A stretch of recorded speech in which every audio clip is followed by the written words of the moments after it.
नैबे टेकनजरा बागुरुम्बा क्लाबनिफ्राय एबा गामिजों जयैनो लोगो नांनानै जे दिनै खुंगा गुथि जे रंजालि बैसागु फोरबो फालिथाय बिथांमोना दिनै खुंदों। दा बेवहाय आंखौ गाहाय आलासि महरै लिंनानै लाबोनायाव आङो बिथांमोननिसिम खुब आंनिफ्राय गोजोननाय आरो सिबिनाय बावदों।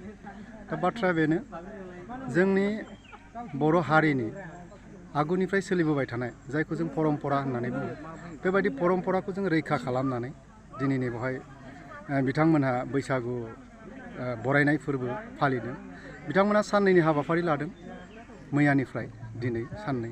दा मैया बिथांमोना बायदि रोखोम बादायलायनाय आयदानि सायाव हाबाफारि लादों, जेरै थुनलाइयारि बिथिङाव, गेलेमु बिथिङाव, आरो दा मोनायावहाय बिथांमोना हारिमुआरि बिथिङाव बादायलायनाय बिथांमोना लादों।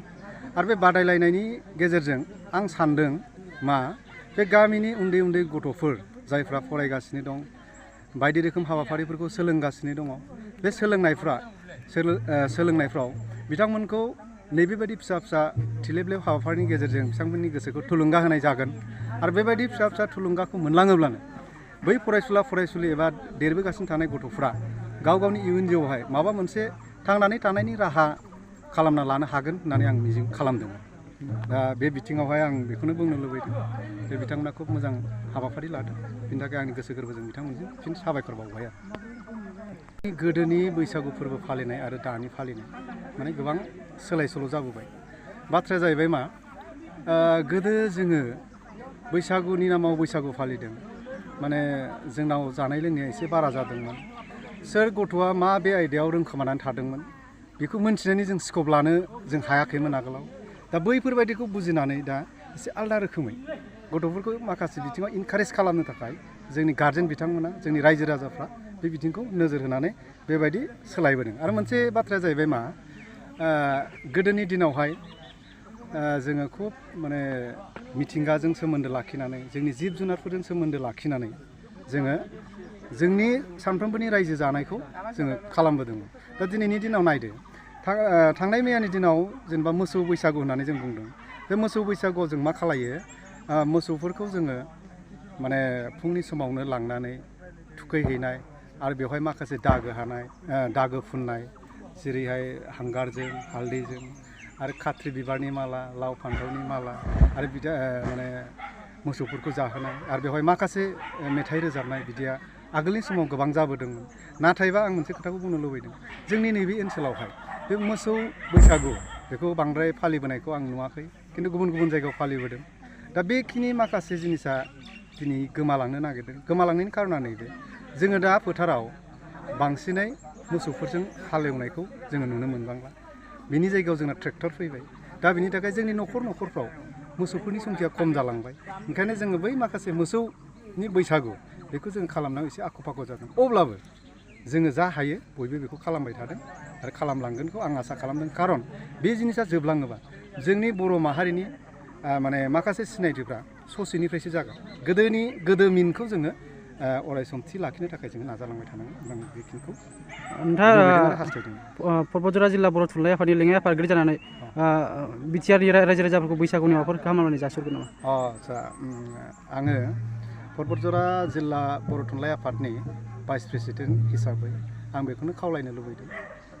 आं गिबियावनो अबं गसाइनि खाथियाव आर'ज गाबदों जे नैबे बांला गोदान बोसोर 1430 जे मायथाइ, बे मायथाइया साफ्रोमबोनि जिउआवहाय जेन गोजोन सुख आरो बयनिबो गेजेराव मिलायलायनाय आरो मिनि खुसि रंजायै, आरो बयनिबो मावनो लानाय खामानिफ्रा जेन जाफुंसारो गाव गावनि गोब्राब नाजानायनि गेजेरजों, बेखिनिखौ आं आसा खालामदों।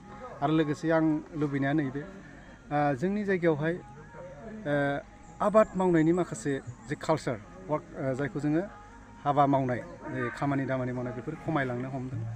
दा दिनैहाय खुब मोनसे क्रुसियेल पिरियड होननानै आं सानदों। बिराद क्राइसिसा जोंनि सिगाङाव फैगासिनो दङ। बिनि थाखायनो जोङो हाबा हारिमुखौ बारायनो थाखाय जोङो नाजानांसिगोन। ओंखायनो आं खावलायदों जेन जों जेखि मावा मानो, जोङो जायखिजाया खामानिखौ मावा मानो, बे खामानिखौ गोसो गोथारै गोसो होथाबनानै मावोबा जोंनि इयुन जिउआव जोङो मोजाङै मोजां माने सोलिलांनो हागोन होननानै आं मिजिंथियो। ओंखायनो आं बयखौबो खावलायदों जेन अबं गसाइनि अननायाव बयबो गावबा गावनि हाबाफारिफोरखौ जेन मोजां मोजां मावफुंलांनो हायो, बेखिनिखौनो आङो बयनिसिमबो माने मिजिंथिहरदों आरो।